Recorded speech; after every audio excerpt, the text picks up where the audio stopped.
Been a beloved member of the Today Show since 1996, and now Al Roker, a thinner, prettier Al Roker, is making the rounds talking about his new book, Never Goin Back, where he talks about his lifelong battle of the bulge and love of food. Welcome, Al. You look good, brother. Do you feel the best you've ever felt? Michael, I don't remember ever feeling this good, certainly not as an adult. I mean, I just...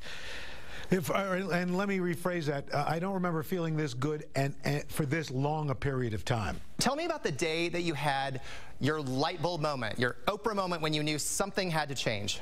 Well, you know, it was a bittersweet moment because my dad, who I adored, was dying from lung cancer, and I would go see him in the morning before the Today Show each morning.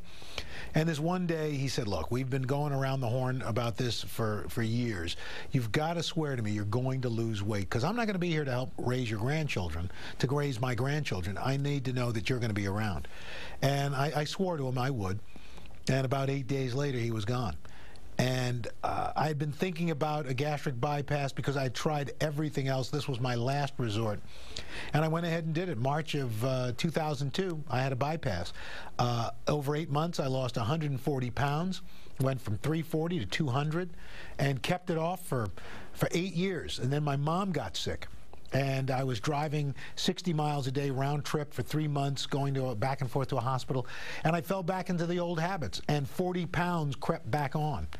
And I was just so disgusted with myself because I mean, I'd lost my mom, I'd lost my dad. I was not going to lose this battle. And so I found a new way to eat, a new way to work out, and I'm back in control, and this time for good. Good.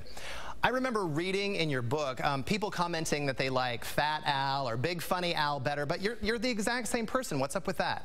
You know, look, it goes back years and years. I mean, hundreds of years. The funny fat guy. I mean, look at Falstaff all the way back in Shakespeare's time. But as I said to a guy a few days ago, you know, he said, "Oh, I liked you funnier when you were fatter. You were funnier then." I said, "Well, you were smarter before you opened your mouth." But there you go. You know, you cannot worry about what people want for you. You have to want to do this. You have to want this, and you have to be willing to put yourself first and be somewhat selfish about it, because that's the only way you're going to be. That's the only way you're going to succeed. In the beginning, why were you kind of hesitant to tell people that you had had gastric bypass surgery?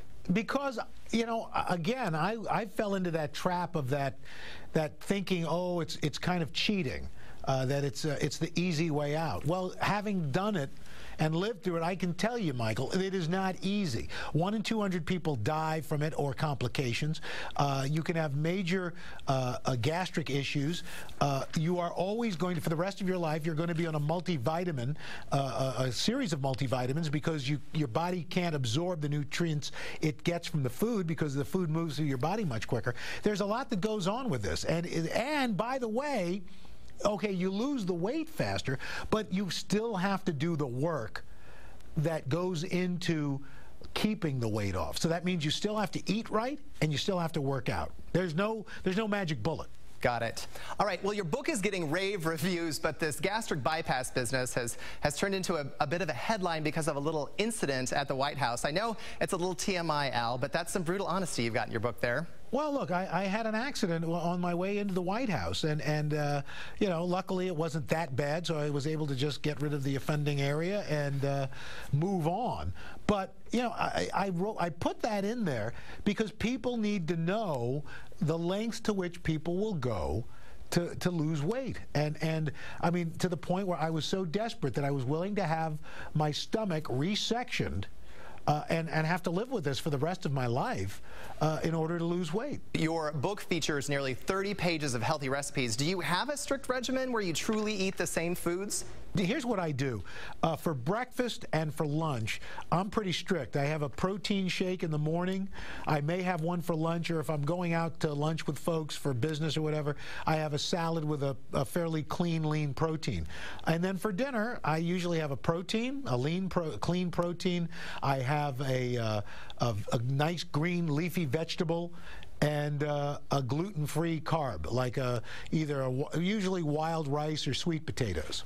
All right, fess up. What was your biggest guilty pleasure? I think you said in the book, the junkier the better. Yeah, I mean, you name it. And here's the thing, I still crave it. That doesn't change. A couple of weeks ago, my wife and I were walking through the terminal at the Chicago's O'Hare Airport, and I was walking past a McDonald's, and there was a sign. I went, "Look, McRib is back." Yeah, and my wife is like, "What are you talking about?" I said, "Look, McRib." I mean, you know, do you really need a McRib? No, but it's so good. I know, old habits do die hard. Well, speaking of, what does your wife, Deborah Roberts, say about your journey, and how has it affected your relationship? You know, it's made it much better because, in a sense, you know, if you've seen her, you know she's in terrific shape. She's beautiful.